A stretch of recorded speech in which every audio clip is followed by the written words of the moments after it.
Good morning! Good morning mga palangga. Good morning everyone! Andito tayo ngayon sa pitihan. Magbabala tayo ng piti. Yung sinasabi kong piti, ito siya. Yung mga bottles ng mga Coke, kahit anong bottles, mineral, yan, halo yan. Iba-ibang kulay. Babalatan natin yan para pag hinakot, medyo maganda yung presyo. Ang sabay takip nito, gagawin natin guys. Pag nagbabalat kami ng PT, binubukod namin yung takip. Tapos, tinatanggal namin ito ng yung level. Kailangan tanggalin yung level para yan. Kapag white, bukod din to mga palangga. Kailangan natin gawin to mga palangga para bintig na mo to, Ben? Good? Kaysa magbayad pa kami magbabalat, ako na magbabalat.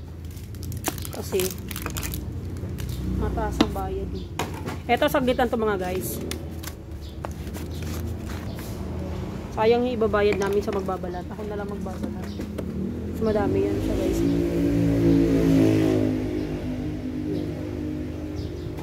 Yung mga basura yan ng iba sa amin binibinta.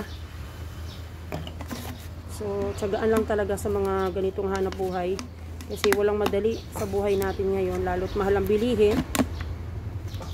So, kahit anong trabaho mga palangga, okay na sa akin. Basta malaga, mabibili mo yung gusto mo at hindi naman yung gusto mo. Gusto ng mga anak mo, okay na yun. Yun na yung pinaka masarap. Yung may bibigay mo yung gusto ng mga anak mo, yan. Makakabili ka ng pagkain sa araw-araw. Mapag-aral mo yung mga anak mo. Yun naman talaga ang goal nating mga magulang. Yung bibigay yung mga pangangailangan sa pag-aaral. Makapagtapos sila is yun na yung pinaka blessings para sa akin. Kahit ganito lang yung hanap buhay namin is mahalaga to sa amin kasi dito kami kumukuha ng pang-araw-araw namin pagkain. Pambayad sa kuryente, pambayad sa mga kung ano-ano dyan.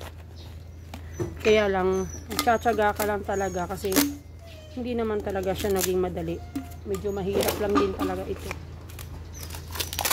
Pero pwede na, kaysa mga muhan ka pa rin.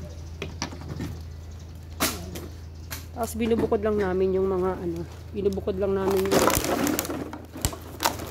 yung kulay. Meron din siya mga madudumi. Ayan. Marurumi kasi nakabuko din siya.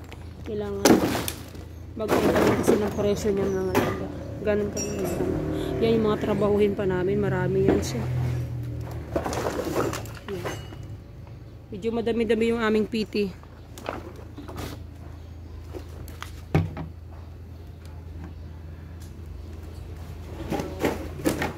Kailangan kong gawin to.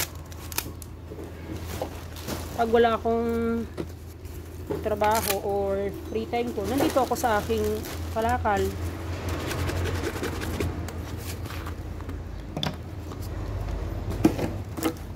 Imbis na magbayad kami sa tagabalat nito, ako na lang na ako ng time. Kunyari, isang araw 2 hours, dito ako pupundo pag walang masyadong gawa.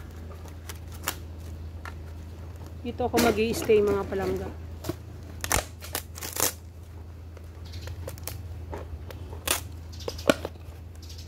Thank you for watching mga palangga. Please subscribe po sa aking YouTube channel, Antinit. Sana may natutunan kayo sa aking mini vlog. Thank you so much guys mga palangga.